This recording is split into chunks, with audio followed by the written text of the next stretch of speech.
I'm Geoffrey Giuliano, and I don't believe in UFOs.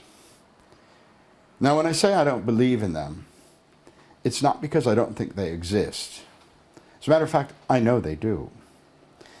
But I understand that the vast majority of people on the planet haven't had the experience that myself and my family had in 1963. So it's not necessary for me to believe in unidentified flying objects because we were visited with one close up in Lockport, New York in the early 60s. Let me tell you about that. Now, I lived with my mother in a beautiful place that I'm dying to return to called Alcott Beach, New York in Niagara County. I've traveled and moved all my life, but if you ask me where I was from, I'd have to say Alcott. It's a lovely place. It was a particularly nice spring day near the time when school would end, close to that time. And my mother said, look, we're going to go to Lockport to see my sister Joan. She lived at 6290 Robinson Road, which is now sort of almost the middle of Lockport, but then was way at the outskirts of the town of Lockport, and there was like exactly 2 houses on the road. So that's a 12-mile drive. We were driving up Transit Road, and I said to my mother, hey, Wendell and Tim, my nephews, will be getting out of school, soon. How about if you drop me off at the school and then I'll walk with them across the field, because that's all there was fields on Robinson Road in those days. And you can go shopping. She was going to Hens and Kelly's. Why I remember these things, I don't know. So many years later, she was going to do some shopping. So she said, okay. So she dropped me in front of the school. Now, there was about 10 minutes until school was to be out. So I sat, I remember, there was a thing around the flagpole. In India, you call it a chaputra. I don't know. I remember the Hindi name, but yeah. So I was sitting around this thing, around the flagpole, and the bell rang and all the kids came out, and there was Wendell, who's 18 months younger than me, but we grew up as brothers, and Tim, who was a couple of years younger than that. So at that time I was about 12, Wendell was probably just 11, and Tim was something like 9. And so, yeah, happy to see me, and we walked out. Now, from the school, I've forgotten the name. It could be Emmett Belknap School. It might not be, but it's that school that's, if you're from Lockport, you'll know it. It's at the end of the town there, just before Robinson Road. Or Roy B. Kelly. It's one of the two. Anyway, I'm trying to be a bit specific because we're talking about UFOs here, you see. So this whole dialogue could be subject to some scrutiny in the future. So I'm trying to be as forensic as I can in detail. Anyway, so when you walk out of the school, there's a sort of a small road, and then there was a farmer's property. Now, I was warned about this farmer because he had a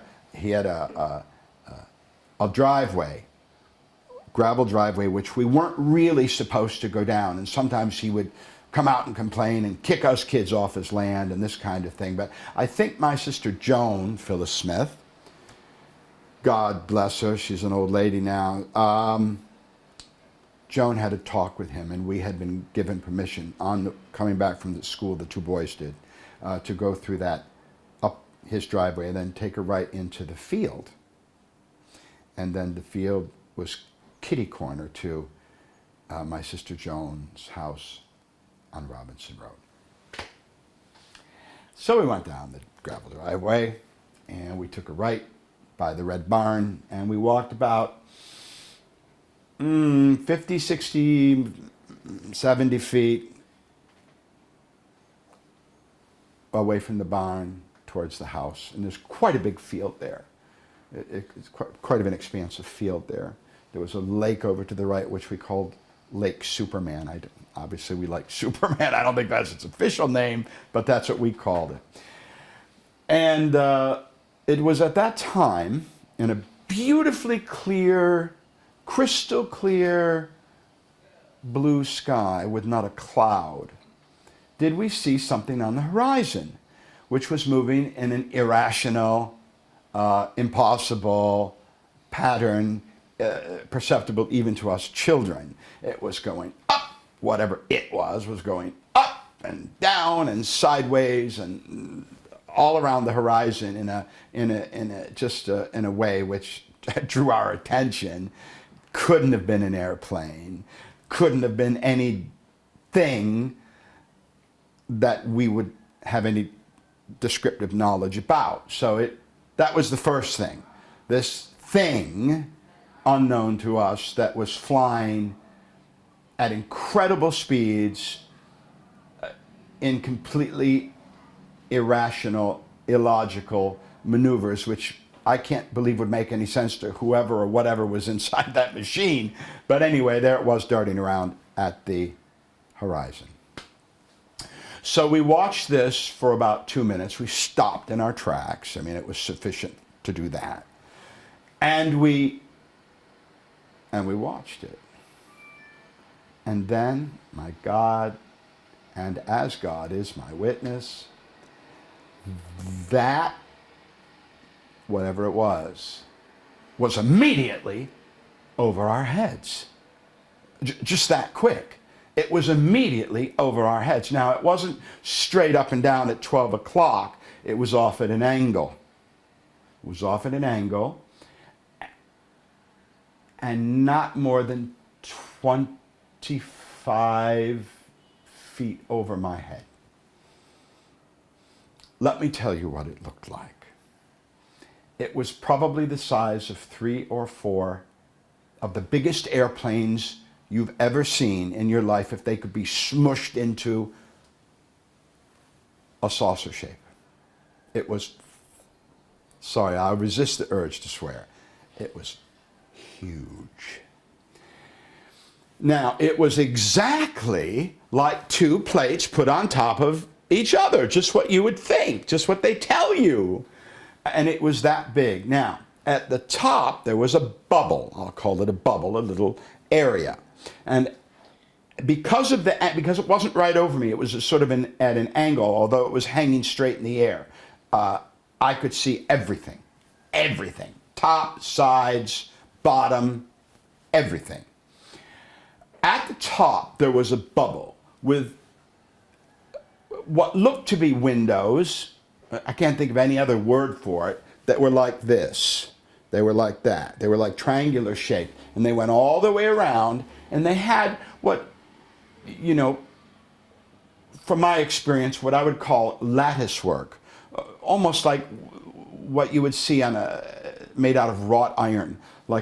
So there was the triangular windows, and then there was this sort of thick, kind of, almost, I'll just say, wrought iron looking type thing that went over that, and red light inside. Okay, this wasn't a blinking red light like a light on an airplane. The whole thing was illumined by red. Now, what was incredibly interesting to me then as now is that although it was huge in circumference, the width of that thing wasn't big enough for Jean-Luc Picard or any of the denizens of the Enterprise to be in there. If there was anything alive in there, it couldn't have been more than 10 to 15 inches high, because it just wouldn't take it. That bubble was maybe 3 feet high. Whether it was I don't know what it was, control room or whatever it was, but it certainly wasn't big enough for human beings. There's no question about that. Or kids or midgets or cats or anything. It was whatever was in there. If anything, it could have been a drone. Now we know it could have been an unmanned drone. Had to be really super tiny, So it didn't make any noise. And stood mathematically in the air and spun without any wavering at all around, very, very, very slowly, and it made no noise, and it had no exhaust, and it gave out no heat, and there were no markings on it whatsoever. It was a matte, blackish, not completely black, but there was an element of gray, sort of a gray, black, more on the black, matte finish, no symbols. I might recall seeing some kind of rivets here and there. But I specifically looked for markings. I remember thinking about that, looking for some kind of words or some kind of what you see in an aircraft. Nothing. So it was completely devoid of any of that. And so there we were, transfixed. Now, I often ask myself, how long was it there? How long were we there? Now, you know, there's these stories where you're whipped up inside and they do whatever they do to you, examine you or take some kind of specimen or pro bono proctology. I don't know. I don't recall any of that happening, but sometimes they say that you don't recall. I don't know. What I do know is it was there and I saw it. And so did Wendell, and so did Tim.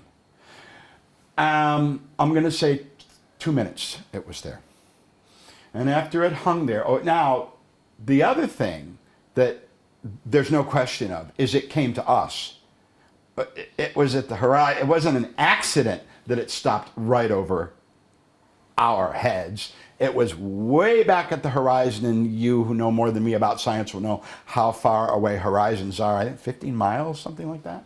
Anyway, it came right to us. So it saw us, and it came us, and over us, and it was something to do with us. It's not like something we saw. It came to us.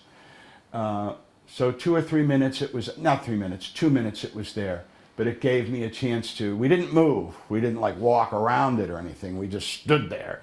But I certainly surveyed it, and it's burned into my memory as something that I can never forget, and I'm dying always to tell everyone about that doesn't understand or believe in these things. And then what happened is it just went straight up, back to the horizon, did a little show for us again with the darting back and forth, and then went off to the left, and it was gone. This had the effect of sort of breaking a spell. And we then just picked up I guess they picked up their books, and we just ran across that field as fast as we humanly could. And we fell into the front door. There was a kind of a landing, and we fell on that landing, and just, literally, did you see it? Did you see it? Now, my sister Joan and her husband, Wendell Smith, Sr., they have a big picture window there. And whenever school was out, Joan would go to the window with binoculars and watch the kids come across the field to make sure they were okay. That's Joan. That's reasonable. I'd probably do pretty much the same thing if it was my little kid. So she was watching this whole thing with binoculars.